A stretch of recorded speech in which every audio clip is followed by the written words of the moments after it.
नमस्कार दोस्तों, मैं महावीर सिंह राठौड़। वाईफाई समर्पण यूट्यूब चैनल के माध्यम से आप सभी का अभिनंदन। साथियों, आपसे निवेदन है, वीडियो को जो देख रहे हैं प्लीज़ लाइक शेयर कमेंट करें। आपके लाइक करने से कमेंट करने से हमारा मनोबल बढ़ता है। इसी प्रकार के वीडियो हम आपके सामने लाते रहेंगे। आज बात करेंगे रीजनिंग के। लास्ट टाइम में पार्ट 1 की मैंने बात की थी। पार्ट 2 के अंदर 2 पैर और 4 पैर की चर्चा लास्ट वीडियो में की थी। आज मैं बात करूंगा अगर पैरों की संख्या 4 और 8 हो तो क्या करेंगे। बहुत आसान है, बात को समझना। क्वेश्चन का मैंने यह लिखा, टाइप नंबर 2 में एक तालाब में कुछ 8 पैर के जानवर है। 8 पैर का क्या होता है? केकड़ा होता है। और कुछ क्या है? मेंढक है। मेंढक के कितने पैर होते हैं? 4 होते हैं।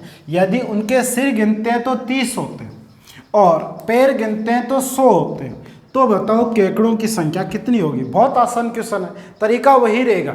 आपको करना क्या है, सबसे बड़ी संख्या को सबसे पहले लो। सबसे बड़ी संख्या आपके सामने कितनी है? 100 है।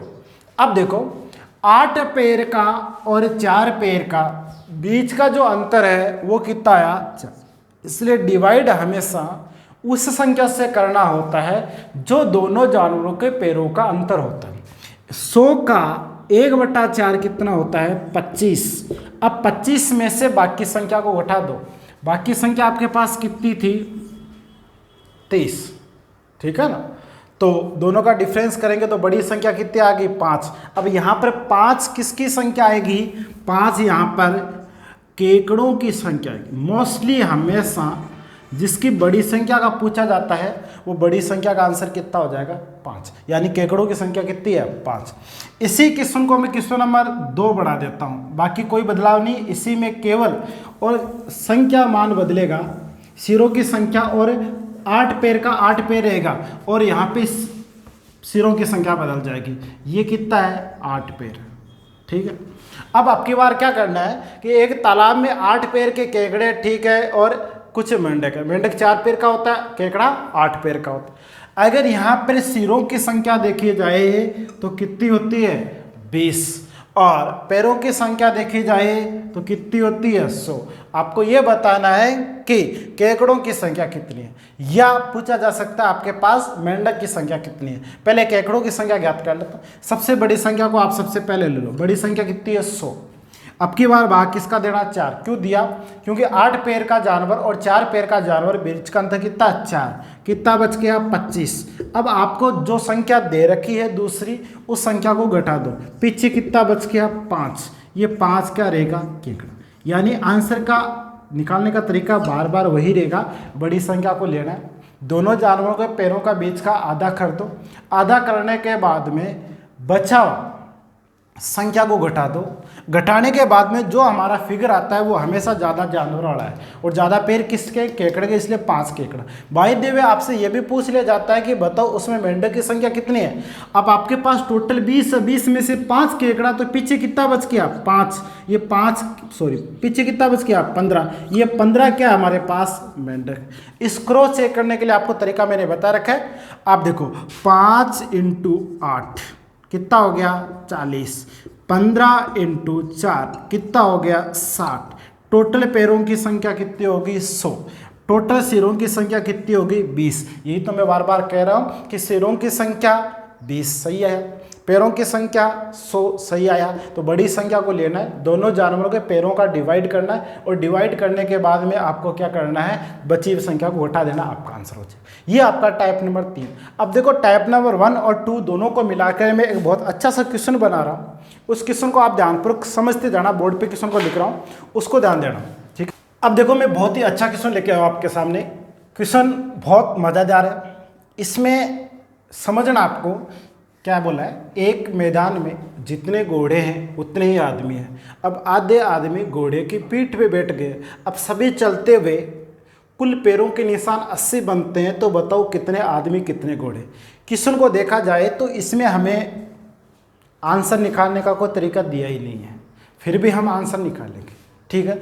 हमारे पास पूरे क्वेश्चन में एक ही फिगर है, हमारे पास एक ही संख्या दी है, वो 80 है। इसके अलावा कुछ नहीं दिया।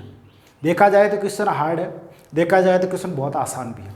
करना क्या है, मैं आपको बहुत ही आसान शब्दों में इसको समझा रहा हूँ। सबसे पहले आदमी है उतने ही आपके सामने क्या है? घोड़े हैं। अब हमें ये नहीं पता कि कितने तो आदमी हैं और कितने घोड़े, दोनों ही बातें हमें पता नहीं। लेकिन जितने आदमी उतने घोड़े हैं, तो आप आदमियों को क्या मान लो, x मान लो या 50 मान लो, p मान लो, 1 मान लो, कुछ भी मान लो, बीजगणित की संख्या मान लेते हैं, थोड़ा आसान हो जाएगा। x आदमी है, x घोड़े, ये बात कंफर्म है। अब ये बोला है कि आधे आदमी, अब आदमियों के पैरों की संख्या कितनी होती है, 2, और घोड़े के पैरों की संख्या कितनी होती है, 4। अब आधे आदमी का मतलब x का आधा कितना हो गया, x/2। ये आधे आदमी घोड़े की पीठ पे बैठ जाएंगे और घोड़ा चलेगा तो घोड़े के 4 पैर, वो 4 पैर ही जमीन को टच होंगे। आदमियों के पैर कभी भी जमीन को टच नहीं करेंगे। इसलिए अगर ये आधे आदमी घोड़े की पीठ पे बैठ जाएंगे तो कोई असर होगा क्या, नहीं होगा। ठीक है, एक आदमी के पैर कितने होते हैं, 2, x आदमियों के पैर x/2 हो जाएगा। ठीक है, अब घोड़े की बात करूंगा, एक घोड़े के पैर 4, तो x घोड़ों के पैर कितने हो गए, 4x। दोनों को अगर जोड़ा जाता है तो बनने वाले पैरों की संख्या कितनी है, 80 हो जाएगी। अब देखो यहाँ पर सबसे पहले इस 2 से 2 को काट दो, कट गया, बचा क्या यहाँ पर x, इधर क्या बचा 4x, दोनों मिलाकर 80 है। x और 4x टोटल कितने होते हैं, 5x, कितने होते हैं, 5x, 5x बराबर 80, तो x बराबर कितना हो गया, 80/5 यानी कि 16। ये किसकी वैल्यू आई, x की वैल्यू। x क्या था, आदमी का संख्या कितनी है, 16। उतने ही घोड़े हैं तो घोड़ों की संख्या कितने हैं, 16। इसलिए आपसे बोला कितने आदमी और कितने घोड़े हैं, तो कितने आदमी है, 16 आदमी और 16 घोड़े। अब क्या स्थिति है, अब 16 में से 8 घोड़े पे पीठ पे बैठ के, कोई फर्क नहीं पड़ेगा।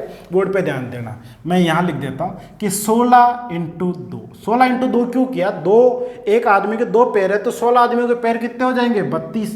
लेकिन उसमें से तो आधे आदमी ही हैं जो पैदल चल रहे हैं, तो 16 में से 8 × 2 कितने हो जाएंगे, 16। तो 16 तो आदमियों के पैर बनेंगे, एक घोड़े के पैर होते हैं 4, 16 × 4 कितना हो गया, 64। तो 64 और 16 कितने हो गए, 80। तो पैरों के निशान कितने बनेंगे, 80। इसका मतलब हमारा आंसर क्या होगा, 16 घोड़े और 16 आदमी। क्वेश्चन अगला लेता हूं ऐसा ही में एक। दोस्तों आगे हम क्वेश्चन करते हैं, बहुत अच्छा क्वेश्चन है, दिखने में बड़ा लग रहा है लेकिन करने का जो तरीका होगा बहुत आसान होगा। किसी परीक्षा में एक उम्मीदवार को प्रत्येक सही उत्तर देने के लिए 2 नंबर मिलते हैं। ऐसा एग्जाम में होता है, कॉम्पिटिशन एग्जाम में मोस्टली होता है। नेगेटिव मार्किंग में क्या होता है, 2 भी मिल सकते हैं, 3 भी मिल सकते हैं, 1 भी मिल सकता है। लेकिन नेगेटिव मार्किंग के अंदर माइनस में भी संख्या जाती है, 2 अंक मिलते हैं और गलत उत्तर देने पर 1 नंबर काट लिया जाता है। उस उम्मीदवार ने कुल 100% किए और उससे को माइनस मार्किंग करने के बाद में उसे कुल 80 नंबर प्राप्त होते हैं। तो आपको बताना सही कितने क्वेश्चन किए। कई प्रकार से इस क्वेश्चन को मैं करा सकता हूँ। आपको मैं 2 छोटे से टाइप यहाँ बता देता हूँ जो आपको याद रह जाएगा एग्जाम।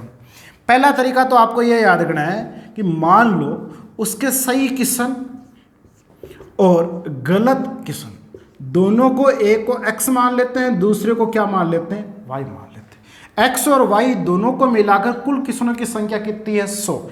सही कर रहा है तो एक के x है तो 2 नंबर, एक सही करने के 2 है तो x के कितने हो गए, 2x। गलत करने पर क्या होता है, माइनस ही होगा और 1 नंबर कट जाता है तो -y। टोटल कितने हो जाएंगे, काट पीट के उसको 80 नंबर मिलते हैं। यहाँ से ये चीज़ होगी कैंसिल। कितना बच गया, 3x, x और 2x 3x, 80 और 100 180। x की वैल्यू आपको ज्ञात करनी है तो 180/3 यानी 60 क्वेश्चन उसके सही है। 100 में से 60 सही है, 40 गलत है। ठीक है, दूसरा तरीका करने का, इसी में दूसरा तरीका यहीं पे बता देता हूँ मैं आपको। देखो, अगर उस बंदे ने 60 क्वेश्चन सही किए तो 2 के हिसाब से उसे कितने नंबर मिलने चाहिए थे, 180। 100 में से 60 सही किए तो गलत कितने किया, एक का कितना हो गया, -40। टोटल कितना हो गया, 80। इसका मतलब हमारा जवाब सही। तीसरा तरीका मैं यहीं पे बता देता हूँ। सही क्वेश्चन और गलत क्वेश्चन। सही क्वेश्चन मान लो कि सभी के सभी सही कर दिए, उसने 100 के 100 सही कर दिए और मान लो कि 100 के 100 गलत कर दिए। अगर 100 के 100 सही कर देते हैं तो उसके कुल कितने नंबर हो गए, 200। ठीक है। अगर 100 के 100 गलत कर दिएगा तो माइनस में नंबर नहीं है, 0 हो जाएगा। आंसर कितना हो जाएगा? 0। उसके नंबर ना 200 है ना उसका 0 है, उसका जो प्राप्तांक है वो कितना है? 80 नंबर।